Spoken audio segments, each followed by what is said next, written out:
So hello everyone, आप सभी का स्वागत है मेरे यूट्यूब चैनल पर। देखिए, आज की वीडियो में मैं बहुत ही इम्पॉर्टेंट टॉपिक पर बात करने वाला हूँ। बीए, बीएससी, बीकॉम के जितने भी स्टूडेंट्स हैं वो सभी लोग ध्यान देंगे, क्योंकि आज का ये जो सेशन है आप लोग का काफ़ी इम्पॉर्टेंट रहने वाला है। मैं तो इसको लाइव करने वाला था, लेकिन टाइम नहीं मिल पाया, जिस वजह से मैंने सोचा कि चलो लाइव नहीं हुआ तो मैं इसका वीडियो ही अपलोड कर दूँ। कि पेपर 8 को लेके थोड़ा कन्फ्यूजन है कि हमारा जो थर्ड ईयर में 8वां पेपर है वो क्या होगा।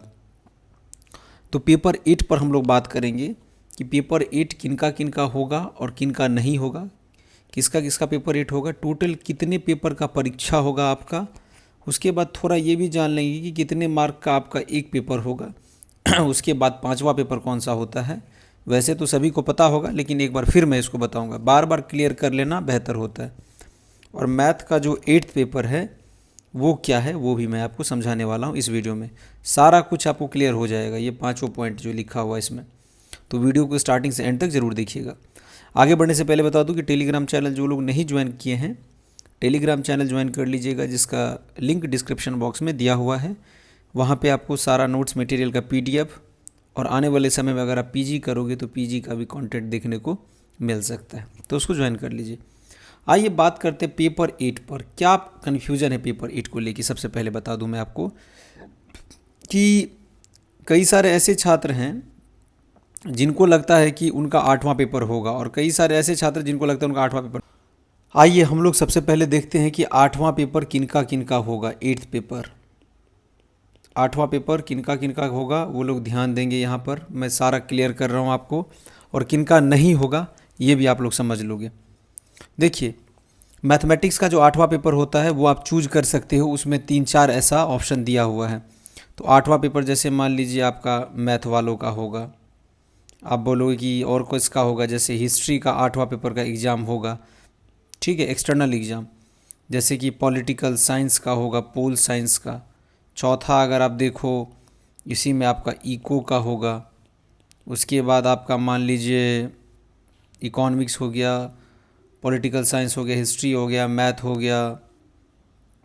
इसी तरह कुछ कुछ और सब्जेक्ट है, जैसे अकाउंटेंसी वाला स्टूडेंट हो गया, उसका जो है 8वां पेपर का परीक्षा होगा, एक्सटर्नल एग्ज़ाम। मतलब उनको टोटल कितना पेपर का एग्ज़ाम देना है, पेपर 5 से लेकर के और पेपर 8 तक। मतलब क्या, लगभग 4 पेपर का एग्ज़ाम उनको देना है।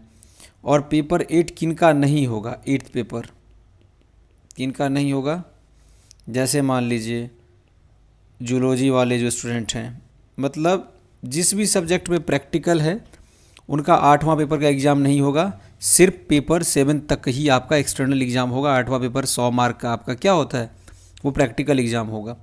जैसे फिजिक्स वाले हो गए, जैसे केमिस्ट्री आपका हो गया, केमिस्ट्री। इसी तरह चौथा आप लोग बोल सकते हो, जैसे मान लीजिए आपका होम साइंस हो गया आर्ट्स में, ठीक है। इसी तरह आपका ज्योग्राफी हो गया। ये सब जो सब्जेक्ट है इसमें 8वां पेपर क्या नहीं होता है, याद रखिएगा। सिर्फ इनका जो एग्ज़ाम होगा वो 3 पेपर का ही परीक्षा होगा, यानी कि कितने मार्क का, 300 का इनका क्या होगा, एक्सटर्नल परीक्षा होगा। और जिनका 8वां पेपर होगा उनका 400 का ऑनर्स पेपर का एग्ज़ाम होगा थर्ड ईयर में। और इनका 300 का एग्ज़ाम होगा प्लस 100 का क्या होगा, प्रैक्टिकल, तब जाके इनका टोटल हो जाएगा 400। अगर टोटल देखा जाए ऑनर्स तो इनका भी 400 होगा प्रैक्टिकल वालों का, और जिनका प्रैक्टिकल नहीं है उनका भी 400 होगा। लेकिन इसमें 300 का एक्सटर्नल होगा, 100 का प्रैक्टिकल, और यहाँ पे चारों का चारों पेपर क्या होगा, ये ऑनर्स पेपर का एग्ज़ाम होगा। अब एक चीज़ और ध्यान रखिएगा कि टोटल जो आप लोग का है, यहाँ पे मैं जगह बना के लिख देता हूँ, टोटल आपका 1500 का एग्ज़ाम हो रहा है, 1500 का। मतलब तीनों साल मिला के मैं बात कर रहा हूँ। पार्ट 1 कितने का हुआ था, 500 का इंक्लूडिंग सब्सिडियरी। पार्ट 2 500 का, और पार्ट 3 ये भी 500 का हो गया, टोटल 1500। आप पूछोगे कि ऑनर्स कितना हुआ, तो ऑनर्स हो गया आपका 200 पार्ट 1, 200 पार्ट 2, और 400 हो गया पार्ट 3। तो ऑनर्स टोटल आपका 800 हो गया, और ये 1500 टोटल हो गया। तो आप पूछोगे कि मेन मार्क क्या होता है, ये मेन होता है ये 800 वाला। लेकिन फिर भी आपको स्कोर इसमें भी अच्छा करना है, ऐसा नहीं कि अब मेन ये है तो हम लोग इधर बर्बाद कर लें, नहीं। 800 में याद रखिएगा कि 480 पे फर्स्ट डिवीज़न होता है 60% पर फर्स्ट डिवीज़न, और ओवरऑल जो 1% है वो 8 मार्क्स के इक्वल होता है, 8 मार्क के बराबर होता है। इसलिए ना ये 60% इज इक्वल टू कितना हो गया, 480 मार्क।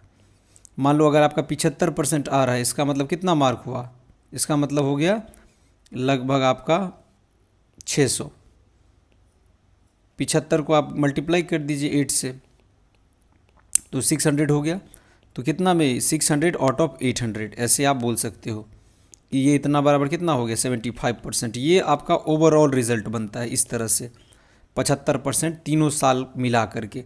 और 1500 में आपका कितना आएगा, वो 500 में कितना आया है फर्स्ट ईयर में आपका, सेकेंड ईयर में 500 में कितना आया है, थर्ड ईयर में 500 में कितना आया है, उसको ऐड करके 1500 का रिजल्ट तैयार होगा। ये सब जिनको कन्फ्यूजन रहता है उनका क्लियर रहना चाहिए। तो पेपर 8 किनका किनका होगा, ये कन्फ्यूजन दूर हो जाना चाहिए कि जिस भी विषय में आपका पार्ट 1 और पार्ट 2 में प्रैक्टिकल हुआ है, इतना तो याद होगा ना आपकी प्रैक्टिकल आपका किस किस विषय में हुआ है, तो उसमें आपका पेपर 8 का एग्ज़ाम नहीं होगा, उसका प्रैक्टिकल होने वाला है। आपका पेपर 7 तक आपके एडमिट कार्ड पे जो है डेट लिखा हुआ आएगा कि आपका परीक्षा 5, 6, 7 का किस तारीख को होने वाला है, कौन से सेटिंग में होने वाला है। एडमिट कार्ड जैसे ही आएगा मैं आपको समझा दूंगा, और रूटीन भी। टोटल कितने पेपर का परीक्षा होगा, तो टोटल होगा 4 पेपर का, लेकिन जिनका प्रैक्टिकल है उनका सिर्फ 3 पेपर का परीक्षा होगा। और मैथ का 8वां पेपर आप लोग अपने हिसाब से सेलेक्ट कर सकते हो, ऐसा नहीं कि 8वां पेपर मैथ का नहीं होगा, मन में ये बात आपको नहीं रखना है। तो पेपर 8 को लेके जिनको भी कन्फ्यूजन था वो सारा क्लियर कर लीजिए कि प्रैक्टिकल सब्जेक्ट को छोड़ करके सब में हमको 8वां पेपर देना पड़ेगा, यानी कि 4 पेपर का एग्ज़ाम। और लास्ट जो पेपर होता है एक, वो होता है आपका जीएस का 100 मार्क का, वो हो जाएगा जीएस का, जिसका लाइव सेशन मैं 2 दिनों से कंटिन्यू चला रहा हूँ। आप लोग अगर नहीं ज्वाइन कर रहे हो तो आके ज्वाइन कीजिए, लाइव सेशन को अटेंड कीजिएगा, तो आपको काफ़ी फ़ायदा मिलेगा। जीके का क्वेश्चन वहाँ पे करवाया जाता है, वहाँ से क्वेश्चन आपको पूछेगा। 100 MCQ रहेगा, और हर एक क्वेश्चन कितने मार्क का रहता है, 1 मार्क का, तो यानी कि 100 question is equal to 100 mark.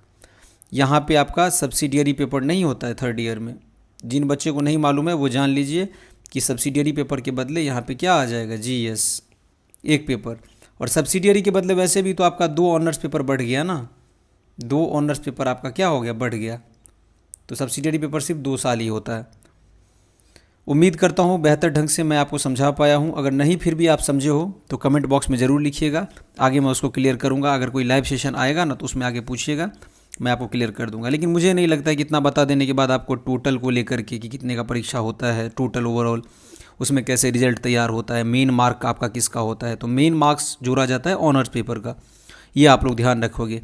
जैसे आपका फर्स्ट ईयर में अच्छा रिजल्ट है, सेकेंड में अच्छा है, तो थर्ड ईयर में भी अच्छा रिजल्ट लाना पड़ेगा, तभी आप लोग, कहने का मतलब टॉप 10 में आ सकते हो, ऐसा समझो। सिर्फ फर्स्ट ईयर और सेकेंड ईयर के आधार पर रिजल्ट तैयार नहीं होता है, तीनों साल मिला के तैयार होता है। बहुत बेहतर ढंग से मैंने समझाया है, इसलिए वीडियो को अधिक से अधिक शेयर करके टेलीग्राम चैनल को निश्चित रूप से ज्वाइन कर लीजिएगा। लास्ट में वीडियो को एंड करने से पहले ज़रूर बता दूं कि लाइव सेशन में ज़रूर आप लोग ज्वाइन होइएगा। अगर लाइव सेशन करूंगा तो लाइव में आइए, और नहीं तो फिर जीके जीएस का या फिर आपके गेस्ट क्वेश्चन का वीडियो अपलोड होगा, वो आप लोग ज़रूर देखते रहिए। हमारे साथ चैनल पर जुड़े रहने के लिए आप सभी का बहुत बहुत धन्यवाद।